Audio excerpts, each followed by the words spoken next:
78 lakh EPFO pensioners के लिए बड़ी खुशखबरी, नए साल में मिलेगी ये खास सुविधा। 78 लाख ईपीएफओ पेंशनर्स के लिए राहत भरी खबर आई है। राष्ट्रीय संघर्ष समिति एनएससी के अंतर्गत आने वाले ईपीएस 95 पेंशनर्स लंबे समय से न्यूनतम पेंशन को बढ़ाकर 7,500 रुपये करने की मांग कर रहे हैं।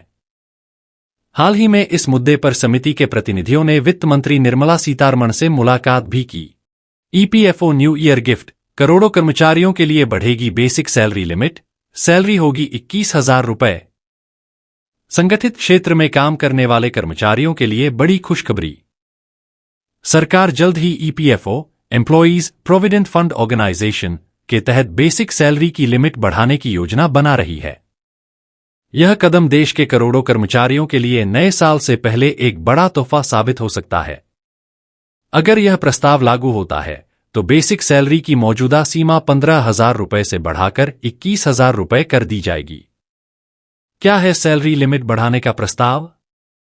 मीडिया रिपोर्ट्स के अनुसार श्रम मंत्रालय ने वित्त मंत्रालय को एक प्रस्ताव भेजा है जिसमें बेसिक सैलरी की सीमा को बढ़ाने का सुझाव दिया गया है।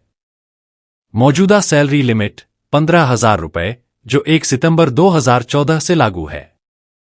नई प्रस्तावित लिमिट 21,000 रुपये। लक्ष्य, ज्यादा से ज्यादा कर्मचारियों को ईपीएफओ के दायरे में लाना और पेंशन व भविष्य निधि में योगदान को बढ़ाना। इस बदलाव से कर्मचारियों को क्या मिलेगा फायदा? एक, ज्यादा पेंशन राशि। अगर बेसिक सैलरी की सीमा बढ़ाई जाती है तो पेंशन कंट्रीब्यूशन में भी इजाफा होगा। इससे रिटायरमेंट के बाद कर्मचारियों को अधिक पेंशन राशि मिलेगी। 2, ईपीएफओ के दायरे में अधिक कर्मचारी। मौजूदा नियमों के अनुसार जिनकी बेसिक सैलरी 15,000 रुपये से अधिक है वे ईपीएफओ के तहत पेंशन योजना का लाभ नहीं ले सकते। सीमा बढ़ने से 21,000 रुपये तक कमाने वाले कर्मचारी भी ईपीएफओ का हिस्सा बन सकेंगे। 3, रिटायरमेंट फंड में वृद्धि। ईपीएफ प्रोविडेंट फंड कंट्रीब्यूशन बढ़ने से कर्मचारियों का रिटायरमेंट फंड भी बड़ा होगा, जिससे भविष्य में आर्थिक सुरक्षा मजबूत होगी। 4, प्राइवेट सेक्टर कर्मचारियों को राहत। यह बदलाव खासकर प्राइवेट सेक्टर में काम करने वाले कर्मचारियों के लिए लाभदायक साबित होगा। लंबे समय से लंबित है यह बदलाव। सैलरी लिमिट बढ़ाने का यह प्रस्ताव काफी समय से लंबित था। वर्तमान में सैलरी लिमिट 15,000 रुपये प्रति माह है, जो 2014 में तय की गई थी। तब से अब तक महंगाई और आर्थिक बदलावों को देखते हुए यह सीमा अपर्याप्त मानी जा रही थी। लेबर मिनिस्ट्री ने इस प्रस्ताव को पास करने के लिए वित्त मंत्रालय को भेजा है। संभावना है कि सरकार इसे नए साल से पहले लागू कर सकती है। सरकार का उद्देश्य और लाभ। सरकार का लक्ष्य अधिक से अधिक कर्मचारियों को संगठित क्षेत्र की सामाजिक सुरक्षा योजनाओं का लाभ देना है। 1, ईपीएफओ का विस्तार। इस कदम से ईपीएफओ से जुड़ने वाले कर्मचारियों की संख्या में इजाफा होगा। 2, रिटायरमेंट प्लानिंग में मदद। पेंशन और पीएफ योगदान बढ़ने से कर्मचारियों का रिटायरमेंट फंड मजबूत होगा। 3, संगठित क्षेत्र के कर्मचारियों को सुरक्षा। यह कदम संगठित क्षेत्र के कर्मचारियों को बेहतर आर्थिक सुरक्षा प्रदान करेगा। कर्मचारी शेयर में भी होगा इजाफा। सैलरी लिमिट बढ़ने के साथ साथ कर्मचारियों और नियोक्ताओं के योगदान में भी वृद्धि होगी। कर्मचारी और नियोक्ता दोनों 12% योगदान करते हैं। लिमिट बढ़ने से योगदान राशि बढ़ेगी, जिससे कर्मचारियों का पीएफ बैलेंस और पेंशन फंड दोनों में वृद्धि होगी। अंतिम निर्णय कब होगा? हालांकि सरकार ने इस प्रस्ताव पर अंतिम निर्णय की घोषणा नहीं की है, लेकिन विशेषज्ञों का मानना है कि जल्द ही इस पर मुहर लगाई जा सकती है।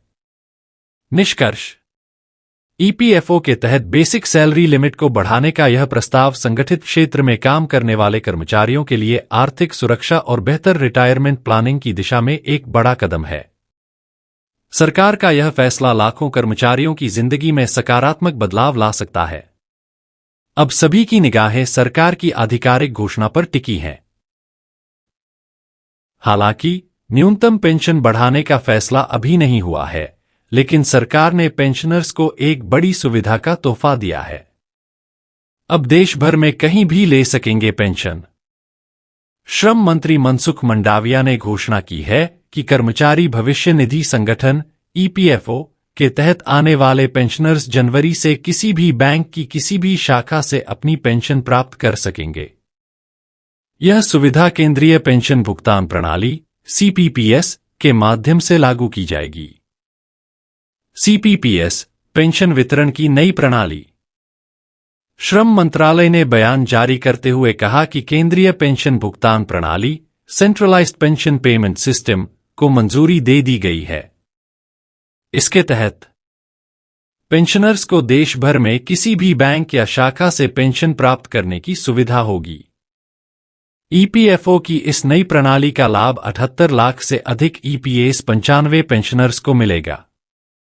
अब पेंशन शुरू करवाने के लिए बैंक शाखा में सत्यापन के लिए जाने की आवश्यकता नहीं होगी। सेवानिवृत्त कर्मचारियों के लिए बड़ी राहत। यह सुविधा उन पेंशन भोगियों के लिए बेहद फायदेमंद साबित होगी जो सेवानिवृत्ति के बाद अपने गृह नगर या अन्य स्थानों पर चले जाते हैं। सीपीपीएस के माध्यम से एक पेंशन का निर्बाध वितरण। अब पेंशन का भुगतान एक क्षेत्रीय कार्यालय से दूसरे क्षेत्रीय कार्यालय में स्थानांतरण की आवश्यकता के बिना आसानी से होगा। 2 ऑनलाइन सत्यापन। पेंशन भोगियों को पेंशन शुरू करने के लिए बैंक शाखा में जाकर सत्यापन कराने की जरूरत नहीं होगी। ईपीएफओ का आधुनिकीकरण 2025 तक पूरी होगी प्रक्रिया। श्रम मंत्रालय ने बताया कि यह सेवा 1 जनवरी 2025 से लागू होगी। सीपीपीएस का यह कदम ईपीएफओ के साइट्स 2.01 आधुनिकीकरण अभियान का हिस्सा है। अगले चरण में इसे ऑटोमेटेड पेमेंट सिस्टम (एबीपीएस) में बदला जाएगा। मौजूदा व्यवस्था के तहत प्रत्येक क्षेत्रीय कार्यालय को 3-4 बैंकों के साथ समझौते करने पड़ते थे। नई प्रणाली इस प्रक्रिया को पूरी तरह से बदल देगी। पेंशनर्स के लिए यह है बड़ी सुविधा। सेवानिवृत्त कर्मचारी अपने गृहनगर या किसी अन्य स्थान पर रहते हुए भी आसानी से पेंशन ले सकेंगे। ईपीएफओ का यह कदम तकनीकी सक्षम और उत्तरदायी सेवा प्रदान करने की दिशा में एक बड़ा प्रयास है। पेंशन का भुगतान अब और तेजी से और सुरक्षित तरीके से होगा। निष्कर्ष: ईपीएफओ के तहत आने वाले 78 लाख पेंशनर्स के लिए यह सुविधा बड़ी राहत लेकर आई है। पेंशन भोगी अब पेंशन की जटिल प्रक्रियाओं और स्थानांतरण की दिक्कतों से मुक्त हो सकेंगे। यह कदम सरकार की ओर से पेंशन भोगियों के हित में लिया गया एक सकारात्मक फैसला है। हालांकि न्यूनतम पेंशन को बढ़ाने की मांग अभी लंबित है, लेकिन यह नई सुविधा पेंशनर्स के जीवन को सरल और सुगम बनाएगी।